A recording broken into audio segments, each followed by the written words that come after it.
போராடி பெற்ற சுதந்திரம், உருவாக்கிய ஜனநாயகம் ஒரு கேடுகட்ட பணநாயகமாக மாற்றி நிறுத்தியிருக்கிறார்.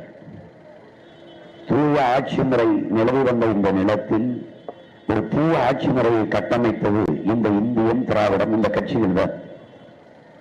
இந்த காங்கிரஸ், பாரதிய ஜனதா, திமுக, அதிமுக, எப்படிப்பட்ட தலைவர்கள் பிறந்து வளர்ந்து வாழ்ந்த மண், எவ்வளவு உயிரிடம் செய்து போராடி பெற்ற சுதந்திரம், வரலாற்றில் படிக்கும் போது கடந்து போக முடியாத அளவுக்கு காயங்களை தாங்கிய நிலம் இது.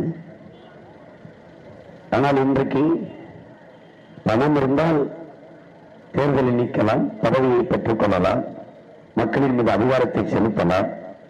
இந்த நிலையை உருவாக்கி வைத்திருக்கிறார்கள். அறிவார்ந்த தமிழ் சமூக மக்கள் 460 கோடி இந்த தேர்தலில் பறக்கும் படைப்பு